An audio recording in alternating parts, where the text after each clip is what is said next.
नमस्ते दोस्तों, GS classes में आपका स्वागत है। आज हम लोग बीपीएससी मेंस के लिए हिस्ट्री ऑप्शनल का एक महत्वपूर्ण टॉपिक सिंधु सभ्यता एवं वैदिक सभ्यता में समानता एवं असमानता के तत्व को देखेंगे,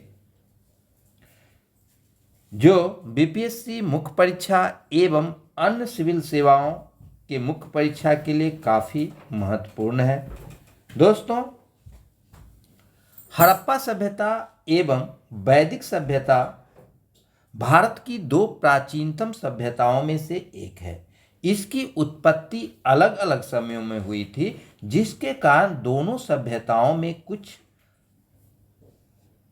असमानता के मूल तत्व विद्यमान हैं। यद्यपि इन दोनों सभ्यताओं के स्वरूप में काफ़ी असमानता है, परंतु दोनों सभ्यताओं में कुछ समानताएं भी विद्यमान थी।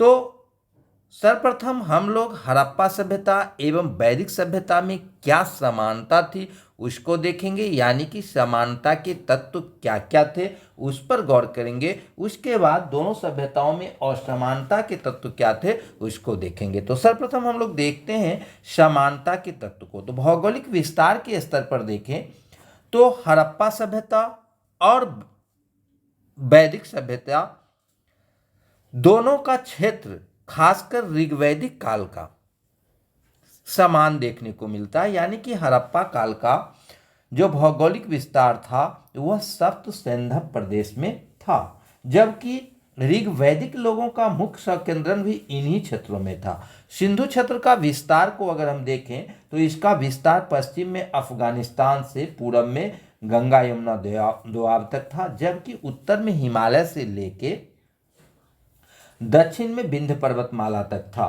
तो ऋग्वैदिक काल के आर्यों के अगर क्षेत्रीय विस्तार को देखें तो ऋग्वैदिक काल के आर्यों का क्षेत्रीय विस्तार भी लगभग इन्हीं क्षेत्रों में देखने को मिलता है।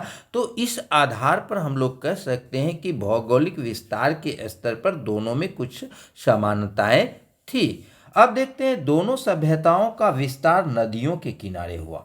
अगर हम सिंधु घाटी सभ्यता को देखें तो सिंधु घाटी की सभ्यता के अधिकांश शहर का विकास जो है वह कहाँ हुआ, वह नदियों के किनारे हुआ है। अधिकांश शहर इसके नदियों के किनारे थे, जैसे हड़प्पा रावी नदी के किनारे था, मोहनजोदड़ो सिंधु नदी के किनारे था, लोथल भोगवा नदी के किनारे था। तो देखते हैं कि जो मुख्य शहर थे वह नदियों के किनारे अवस्थित थे, और वैदिक काल का में भी नदियों की प्रधानता थी, और सिंधु नदी का महत्व अत्यधिक था। सभ्यताओं में सरस्वती के किनारे वेदों की रचना हुई। तो इस आधार पर हम कह सकते हैं कि दोनों सभ्यताओं में नदियों का महत्व अत्यधिक था। तो यह दोनों सभ्यताओं में समानता के तत्व को दृष्टिगोचर करता है। अब तीसरा है धातुओं के प्रयोग के स्तर पर अगर देखें तो हड़प्पा सभ्यता में तांबा का प्रयोग किया जाता था, कांसा का प्रयोग किया जाता था। वैदिक काल में भी आप देखेंगे तो तांबा का प्रयोग होता था और कांसा का प्रयोग होता था। तो यानी कि धातुओं के प्रयोग के स्तर पर भी दोनों सभ्यताओं में हमें काफ़ी समानताएं देखने को मिलती है। अब है कृषि ज्ञान में समानता। तो हड़प्पा और मोहनजोदड़ो को देखें तो दोनों सभ्यताओं में कृषि की जानकारी हो चुकी थी। दोनों सभ्यताओं में कृषि कार्य किया जाता था। हड़प्पा सभ्यता के अगर ग्रामीण क्षेत्रों को देखें, यानी कि शहरों के आसपास के क्षेत्रों में कृषि कार्य किया जाता था, और हड़प्पा सभ्यता में कृषि की उन्नत तकनीक थी। बनावली कालीबंगा से हल का साक्ष्य प्राप्त हुआ। फसल में गेहूं, यव और चावल की खेती मुख्य रूप से होती थी। वैदिक काल में अगर देखें तो यहाँ भी लोग खेतों को जोतने की परंपरा से परिचित थे। काठक संहिता में हमें 4 से 24 बैलों से खेत जोते जाने की जानकारी मिलती है, यानी कि खेतों की जुताई होती थी, और खेतों की जुताई हड़प्पा सभ्यता से भी जानकारी मिलती है। तो दोनों सभ्यताओं में ये समानता देखने को मिलता है। अब फसल में जो है सो गेहूं, यव मुख्य थे। अगर वैदिक काल के फसल को भी देखें तो यह भी यहाँ का मुख्य फसल था। वैदिक काल में भी ऋतुओं का ज्ञान था, और ऋतुओं के आधार पर फसलों का चयन किया जाता था। हमें वेदों से बुआई, कटाई, दौनी आदि प्रक्रिया की जानकारी मिलती है। तो इस आधार पर हम कह सकते हैं कि कृषि के स्तर पर भी दोनों सभ्यताओं में समानता थी। अब शैक्षिक परंपरा के विकास को अगर हम देखें तो सिंधु घाटी सभ्यता में मोहर और लिपि का साक्ष्य प्राप्त हुआ है, यानी कि मोहर पर जो है, मोहर पर लिपि का साक्ष्य प्राप्त होता है। यानी कि सिंधु घाटी सभ्यता का अगर हम लिपि को देखें तो अभी लिपि पढ़ा नहीं जा सका, लेकिन उन लोगों को लिखने का ज्ञान था और वह विभिन्न मोहरों पर प्राप्त हुआ है, जिसके आधार पर हम कह सकते हैं कि उन्हें शैक्षिक परंपरा का उनमें विकास हो चुका था। अगर वैदिक सभ्यता को हम देखें तो वैदिक सभ्यता में भी शिक्षा की मौखिक परंपरा थी, यानी कि वेद की रचना जो है सो मौखिक रूप से हुई। तो यहाँ पर शैक्षिक परंपरा का विकास दोनों सभ्यताओं में हो चुका था। अब है गोकुल पशु की महत्ता। तो हड़प्पा और सिंधु वैदिक सभ्यता को हम लोग देखें तो दोनों सभ्यताओं में जो है सो गोकुल के पशुओं की प्रधानता थी। गोकुल यानी कि वृषभ, ये गोकुल की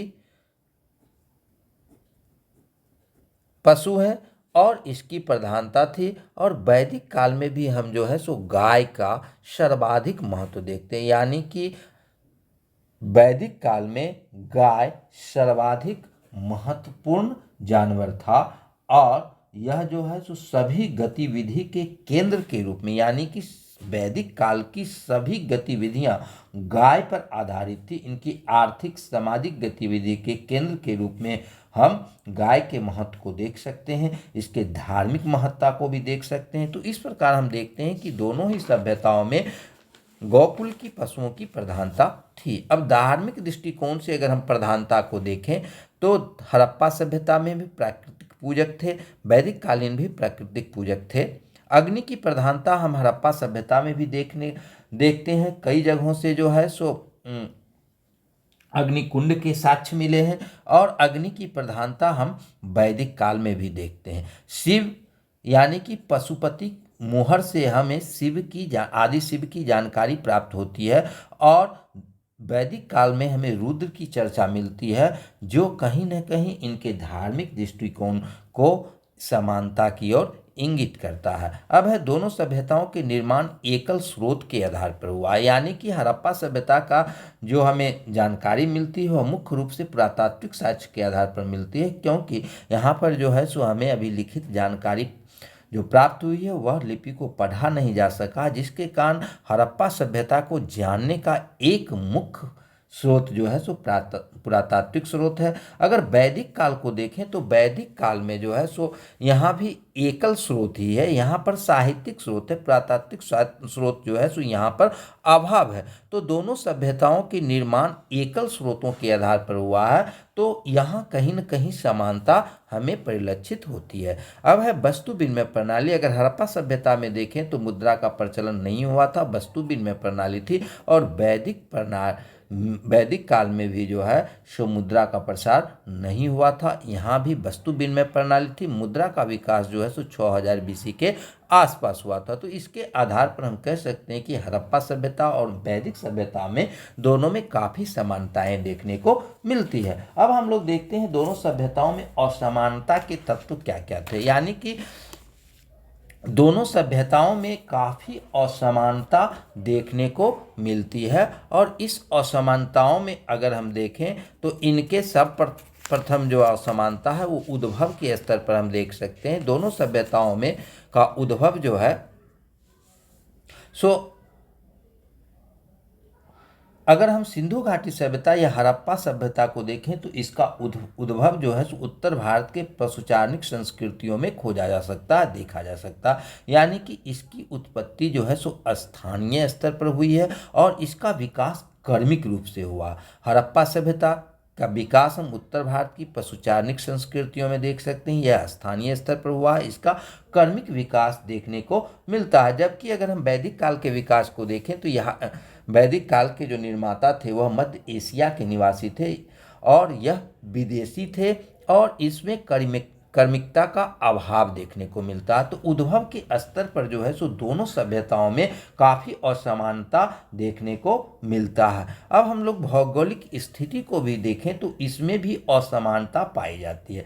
सिंधु घाटी सभ्यता का जो भौगोलिक स्थिति था वह पश्चिम में सुतका-गेंडोर, पूर्व में आलमगीरपुर, उत्तर में मांडा और दक्षिण में दायमाबाद तक का क्षेत्र से तक था। इसका जो विस्तार है वह पूरे वैदिक काल को देखें, अगर हम ऋग्वैदिक काल और उत्तर वैदिक काल को देखें तो इसका विस्तार अफगानिस्तान से लेकर बिहार तक का फैलाव था।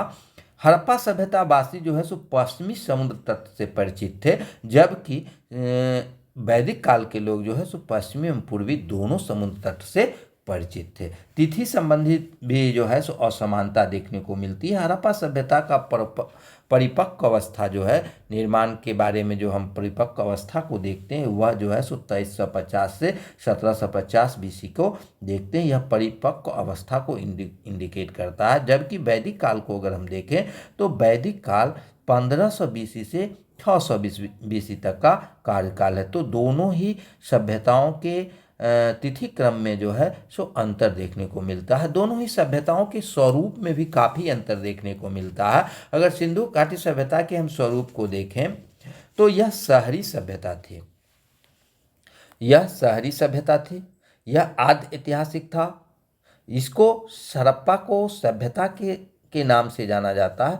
जबकि वैदिक सभ्यता को अगर हम देखें तो यह ग्रामीण सभ्यता थी, अभी शहरों का विकास नहीं हुआ था। यहाँ पर जो है सो वैदिक सभ्यता को ऐतिहासिक काल भी कहा जाता है। इसे संस्कृति से इंडिकेट किया जाता है, संस्कृति से संबोधित किया जाता है। तो हड़प्पा सभ्यता और वैदिक सभ्यता के स्वरूप में, दोनों सभ्यता के स्वरूपों में भी अंतर देखने को मिलता है।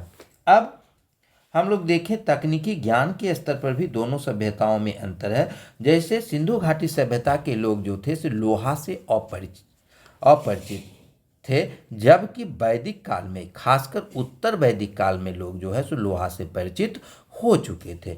ठोस पहिए का, सिंधु घाटी सभ्यता के लोग ठोस पहिए का प्रयोग करते थे, जबकि वैदिक काल के लोग जो है सो रथ का व्यापक प्रयोग करते थे, जिसमें पहिए तैरना वाला होता था। तैरना वाला कहने का अर्थ ये इस टाइप का लकीर वाला होता था, जबकि बैलगाड़ी जो है सो इसका ठोस होता था। अब हम लोग देखते हैं पशुओं की जानकारी के स्तर पर भी जो है सो दोनों सभ्यताओं में काफ़ी असमानता देखने को मिलती है। जैसे सिंधु घाटी सभ्यता में घोड़ा की थी या नहीं यह संदिग्ध है। हाथी का बहुतायत प्रयोग होता था। बाघ के बारे में भी इनको जानकारी थी। अगर हम वैदिक काल को देखें तो वैदिक काल में घोड़ा इनका मुख्य पशु था और इसमें रथ का प्रयोग करते थे। तो और यह घोड़ा जो है सो उन्हें युद्ध में भी सहायता पहुंचाता था। हाथी के बारे में यहाँ पर जानकारी बहुत ज़्यादा लोगों को नहीं थी। यह जो है सो हाथी जिज्ञासा का विषय था। यहाँ पर जो है सो वैदिक काल में शेर के बारे में लोगों को जानकारी थी। अब हम लोग देखते हैं सैन्य शक्ति के स्तर पर। तो हड़प्पा सभ्यता में सैन्य शक्ति के दृष्टिकोण से कमजोर थे ये लोग। हड़प्पा सभ्यता के लोग जो है सो शांत प्रवृत्ति के लोग थे।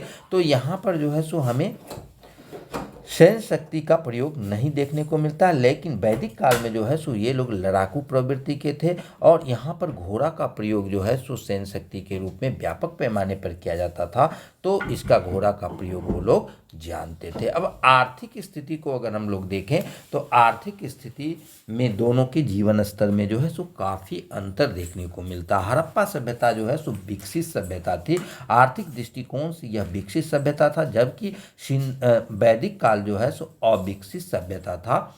यहाँ पर जो है हड़प्पा सभ्यता में अधिशेष उत्पादन होता था, यानी कि अन्नागार से हमें यह जानकारी मिलती है कि बड़े पैमाने पर अधिशेष उत्पादन होता था, जिसका रखने के लिए अन्नागार का निर्माण किया गया होगा। जबकि वैदिक सभ्यता को हम लोग देखें तो यह मुख्य रूप से जीवन निर्वाह अर्थव्यवस्था का द्योतक है। सिंधु घाटी सभ्यता एक शहरी सभ्यता थी और इसमें व्यापार का प्रचलन बहुत ही ज़्यादा था और व्यापार जो है सो अन्य सभ्यताओं के साथ होता था, जबकि वैदिक काल एक अविकसित सभ्यता थी। जीवन निर्वाह अर्थव्यवस्था थी। व्यापार यहाँ पर लगभग नहीं के बराबर था। सिंधु सभ्यता में उद्योग का प्रचलन था और विभिन्न प्रकार के हस्तशिल्प उद्योग की जानकारी हमें प्राप्त होती है, जबकि यहाँ पर हस्तशिल्प का विकास उतना नहीं हो पाया था। यहाँ पर बलि एवं लूट की महत्ता थी और इसी से जीवन यापन ज़्यादातर होता था। अब है सामाजिक जीवन में भी दोनों ही सभ्यताओं में अंतर देखने को मिलता। हड़प्पा का सामाजिक जीवन उन्नत एवं परिष्कृत था, जबकि वैदिक काल का जीवन जो था सरल एवं जनजातीय था। हड़प्पा का अगर हम देखें तो समाज और समानता पर आधारित था और आर्थिक और समानता यहाँ पर ज़्यादा देखने को मिलती है। ये उदाहरण आपको पश्चिमी और पूर्वी जो शहर बसे हुए थे उसके आधार पर कहा जा सकता है। और यहाँ पर जो है सो समतामूलक, यानी कि वैदिक काल में समाज जो था सो समतामूलक समाज था। वर्ण आधारित समाज की अवधारणा यहाँ पर थी। हड़प्पा सभ्यता जो है सो व्यक्तिवाद की अवधारणा पर आधारित थी, यानी कि व्यक्तिवाद की प्रधानता थी, जबकि वैदिक काल में सामूहिकता को अवधारणा थी, यानी कि सामूहिकता को महत्व दिया गया था। आप इसके सामाजिक, आर्थिक एवं राजनीतिक सभी क्षेत्रों में सामूहिकता को देख सकते हैं। यहाँ पर जो है सो हड़प्पा सभ्यता में निजी संपत्ति की परंपरा थी, जबकि वैदिक काल में सामूहिक संपत्ति की परंपरा को हमें देखने को मिलता है। धार्मिक जीवन के स्तर पर अगर हम देखें तो धार्मिक जीवन में भी दोनों ही सभ्यताओं में काफ़ी अंतर देखने को मिलता है। जैसे हड़प्पा सभ्यता में मातृ देवी की प्रधानता थी, उर्वरा देवी की प्रधानता थी और उसकी पूजा की जाती थी, जबकि वैदिक सभ्यता में पुरुष देवता की प्रधानता थी और यहाँ पर उपासना पद्धति का प्रचलन था। हड़प्पा सभ्यता में मृत शरीर को ज़्यादातर गाड़ने की प्रथा थी और युगल समाधान का साक्ष्य प्राप्त होता है, यानी कि एक ही शव के साथ एक ही कब्र में अनेक शव मिला है।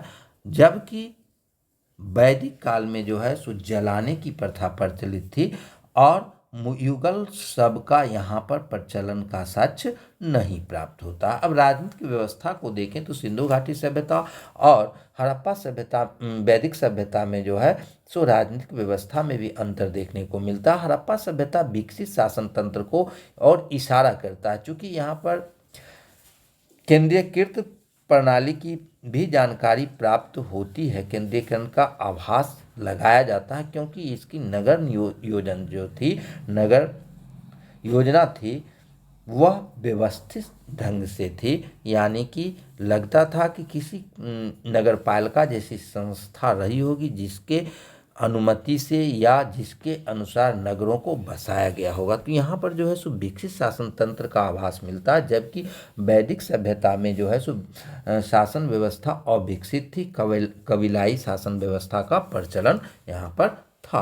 अब सिंधु दोनों सभ्यताओं के पतन को देखें तो पतन के स्वरूप में भी अंतर देखने को मिलता है। सिंधु घाटी सभ्यता जो है सो 1750 BC के आसपास इसके शहरी चरण का पतन हो गया, लेकिन लघु परंपरा जो है सो इसकी निरंतर जारी रही। जबकि वैदिक काल में पतन के तत्व को नहीं देखा जाता, इसका क्रमिक विकास हुआ और बाद की संस्कृतियों में इसे आसानी से देखा जा सकता है। तो इस प्रकार अगर हम देखें तो सिंधु घाटी सभ्यता और वैदिक सभ्यता में समानता एवं असमानता दोनों के तत्व विद्यमान थे। अगर ये क्वेश्चन पूछता है जो समानता एवं असमानता को लिखें तो इसके आधार पर आप विस्तृत नोट बना सकते हैं।